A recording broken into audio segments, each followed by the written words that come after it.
শহীদ মিনার স্মৃতিসৌধ নির্মাণ করার শরঈ বিধান কি? চেয়েছেন আমি একজন ছাত্রী, সেমিস্টার ফি এর সময় আব্বুর কাছ থেকে অনেক সময় বেশি টাকা নিয়েছি আগে। আমার হিসাব নেই কত টাকা নিয়েছি। এখন আমি কি করলে কাফারা আদায় হবে? সুন্নাত সালাত আদায় না করলে গুনাহ হবে কিনা? বাজারে ড্রেসিং করা মুরগি খাওয়া যাবে কিনা?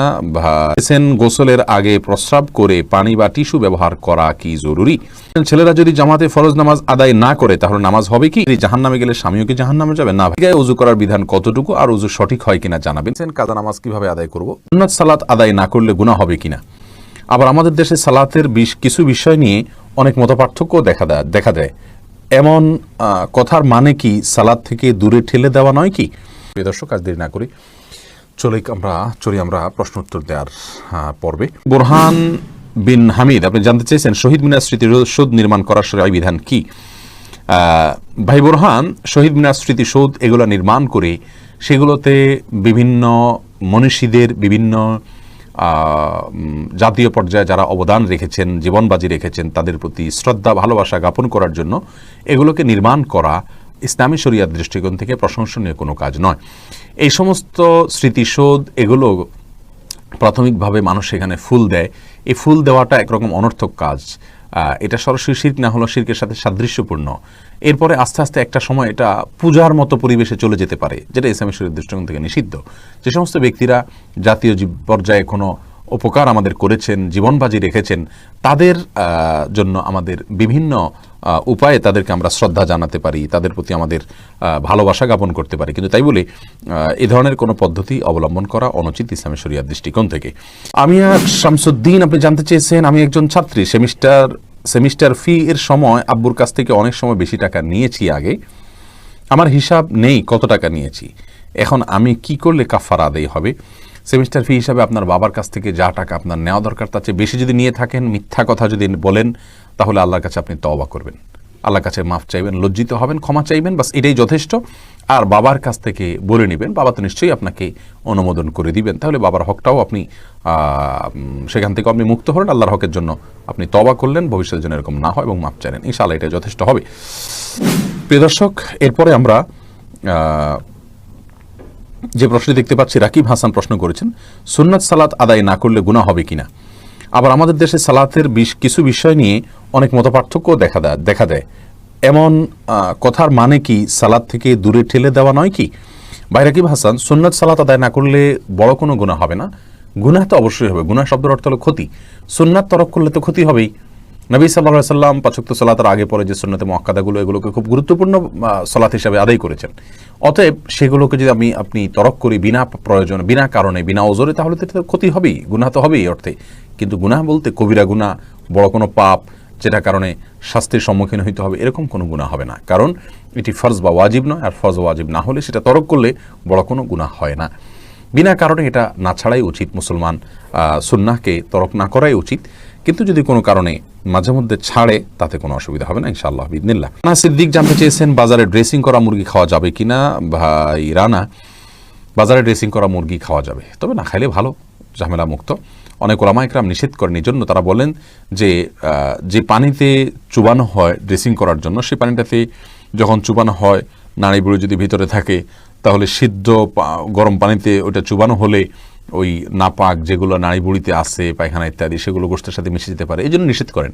আসলে এত অল্প সময়ের জন্য যে চুবানো হয় কয়েক সেকেন্ডের জন্য, এত অল্প সময়ের মধ্যে ওই নাপাকই এটা গোশত পর্যন্ত পৌঁছায় না, যার কারণে গোশতের মধ্যে কোনো দুর্গন্ধ আমরা দেখি না, স্বাদটাও নাপাকের আসে না, কোনো আলামতও আসে না, যার কারণে এটাকে আমরা হারাম মনে করি না।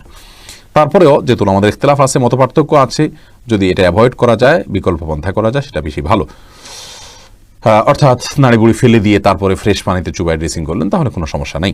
আপনি জানতে চেয়েছেন গোসলের আগে প্রস্রাব করে পানি বা টিস্যু ব্যবহার করা কি জরুরি? ভাই বাপ্পি, গোসলের আগে পেশাব করার পর আপনি পানি ব্যবহার করলে যথেষ্ট হয়ে যাবে। আর যদি পানি এবং টিস্যু দুইটাই ব্যবহার করেন সেটা ভালো। আল্লাহ সুবহানাহু ওয়া তাআলা কোরআনে কারিমে আহলে কুবার প্রশংসায় আয়াত নাজিল করেছেন, ফিহি রিজালুন ইউহিব্বুনা আন ইয়াতাতাহহারু। সেখানে কিছু লোক আছে যারা খুব ভালো করে পবিত্রতা অর্জন করতে পছন্দ করেন। এখানে ভালো করে পবিত্রতা অর্জনের মিনিং কি, অর্থ কি, এ সম্পর্কে বেশি রকম মুফাসসিররা যদিও বলেছেন একটা, কিন্তু অনেক মুফাসসিররা ভিন্ন কিছুও বলেছেন। আর সেটা হলো যারা তাদের ওয়াশরুম ব্যবহার করার পর পানি এবং কুলুহ দুইটাই ব্যবহার করেন, তাদের সম্পর্কে বলা হয়েছে। যাই হোক, এর বাইরে একটা হাদিস দ্বারা সুস্পষ্টভাবে প্রমাণও হয় যে দুইটাই ব্যবহার করা যাবে, বিশেষ করে পেশাবের ক্ষেত্রেও। অতএব দুইটা যদি ব্যবহার করেন সেটা আরও ভালো, অসুবিধা নেই। সুন্নাহ দ্বারা প্রমাণিত, এটাকে বেদাত বলার কোনো কারণ নেই। ছেলেরা যদি জামাতে ফরজ নামাজ আদায় না করে তাহলে নামাজ হবে কি? নামাজ হয়ে যাবে। একটা হাদিস এক্ষেত্রে আসলা সালাতা লিজার ইল মসজিদে ইল্লা ফিল মসজিদে, যে ব্যক্তি মসজিদের প্রতিবেশী তার সালাত মসজিদে ছাড়া হবে না। এই হাদিসটির সনদ বিশুদ্ধভাবে প্রমাণিত নয়, হাদিসের সনদের ভিতরে দুর্বলতা রয়েছে। আর সেই কারণে এই হাদিসের সনদের দিকে তাকায় আমরা তার সালাত হবে না সেটা বলবো না।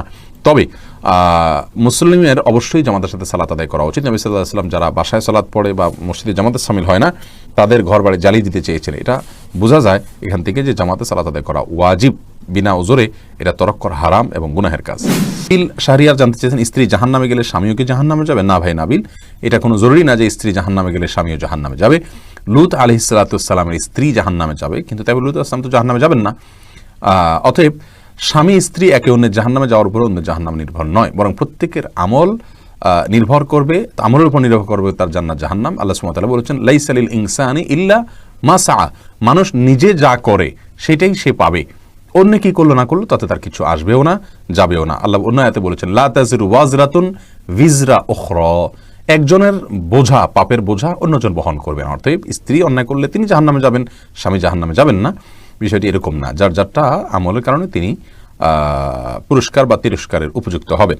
রাকিব কাজী সালেহ আপনি জানতে চেয়েছেন, খালি গায়ে ওযু করার বিধান কতটুকু আর ওযু সঠিক হয় কিনা জানাবেন। ভাই রাকিব, ওযুর ক্ষেত্রে শরীয়তে খালি গা বা জামা কাপড় পরা কোনোটি নির্দেশ করেনি।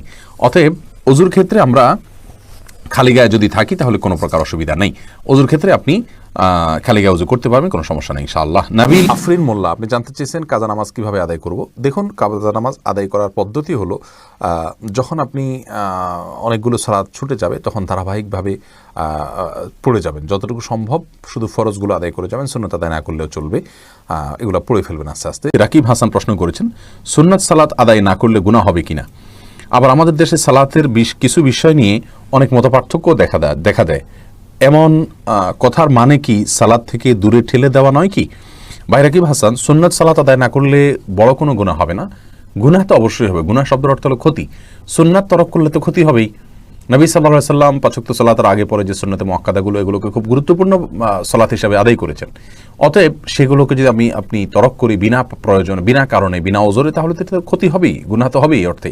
কিন্তু গুনাহ বলতে কবিরা গুনাহ, বড় কোনো পাপ যেটা কারণে শাস্তির সম্মুখীন হইতে হবে, এরকম কোনো গুনাহ হবে না, কারণ এটি ফরজ বা ওয়াজিব নয়। আর ফরজ ওয়াজিব না হলে সেটা তরক করলে বড় কোনো গুনাহ হয় না। বিনা কারণে এটা না ছাড়াই উচিত, মুসলমান সুন্নাহকে তরক না করাই উচিত। কিন্তু যদি কোনো কারণে মাঝে মধ্যে ছাড়ে তাতে কোনো অসুবিধা হবে না ইনশাআল্লাহ বিইذনিল্লাহ।